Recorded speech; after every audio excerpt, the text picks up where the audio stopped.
അപ്പം നമ്മുടെ അനീഷിന് പെട്ടെന്നൊന്ന് അവശത വന്നിരിക്കുകയാണ്. അനീഷിന് വൊമിറ്റിംഗ് ഒക്കെ വന്നു തുടങ്ങി. അങ്ങനെ നമ്മുടെ ബിഗ് ബോസ് കൺഫെക്ഷൻ റൂമിലേക്ക് അനീഷിനെ വിളിച്ചിരിക്കുകയാണ്.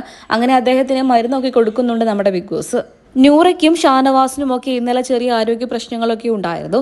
അതായത് നൂറ തല കറങ്ങി വീഴാനൊക്കെ ഇന്നലെ പോയിരുന്നു. ഭക്ഷണമൊന്നും കിട്ടാതെ വരുന്ന ഒരു സാഹചര്യമാണ് ഇപ്പൊ നമ്മുടെ ബിഗ് ബോസ് വീടിനകത്ത്. എല്ലാ സീസണുകളെ പോലെ തന്നെയും ടിക്കറ്റ് ടു ഫിനാലെ ടാസ്ക് നടന്നുകൊണ്ടിരിക്കുകയാണ്. അപ്പോൾ സാധാരണ ടാസ്കുകളെ പോലെയല്ല, നല്ല രീതിയിൽ തന്നെ കഷ്ടപ്പെടേണ്ടി വരും. കുറച്ച് ടഫ് ആയിട്ടുള്ള ടാസ്കുകൾ തന്നെയായിരിക്കും ബിഗ് ബോസ് നൽകുക. പ്രത്യേകിച്ച് ഇത് ബിഗ് ബോസ് മലയാളം സീസൺ 7 അല്ലേ, എന്റെ പണിയായിരിക്കും. ഓൾറെഡി നമുക്ക് ഒരു ദിവസം തന്നെ നല്ല കൃത്യസമയത്ത് ഭക്ഷണം കിട്ടാതെ വരുന്ന സമയത്ത് വല്ലാത്ത ബുദ്ധിമുട്ടായിരിക്കും ശരീരത്തിന്.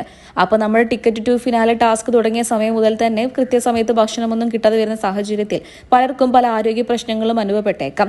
അതുപോലെ തന്നെയാണ് നൂറയ്ക്കും അനുഭവപ്പെട്ടത്. ഇപ്പോൾ ഇത് അനീഷിനും അനുഭവപ്പെട്ടിരിക്കുകയാണ്. വൊമിറ്റിംഗ് ഒക്കെ വരുന്ന ബിഗ് ബോസ് കൺഫെക്ഷൻ റൂമിലേക്ക് ക്ഷണിച്ച് മരുന്നുകളൊക്കെ കൊടുത്തിട്ടുണ്ട്. പ്രത്യേകിച്ച് ഈ പ്രാവശ്യത്തെ കിച്ചൺ ടീമിന് ഒരു തരത്തിലുള്ള ഉത്തരവാദിത്വവുമില്ല.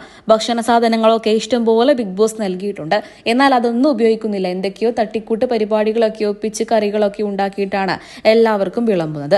അതുകൊണ്ട് തന്നെ കൃത്യസമയത്ത് പ്രോട്ടീനും അതുപോലെ തന്നെ ഹെൽത്തി ആയിട്ടുള്ള കാര്യങ്ങളൊന്നും തന്നെ ഇവരുടെ ശരീരത്തിന് കിട്ടുന്നില്ല. അതുകൊണ്ട് തന്നെയാണ് ആരോഗ്യ പ്രശ്നങ്ങളൊക്കെ തന്നെയും പലർക്കും അനുഭവപ്പെടുന്നത്. കഠിനമേറിയ ടാസ്ക് കൊടുക്കുന്ന സമയത്ത് കൃത്യസമയത്ത് ഭക്ഷണവും കിട്ടേണ്ടി വരും. അത് കിട്ടാതെ പോകുമ്പോൾ ഇങ്ങനെയൊക്കെ ഉണ്ടാകും.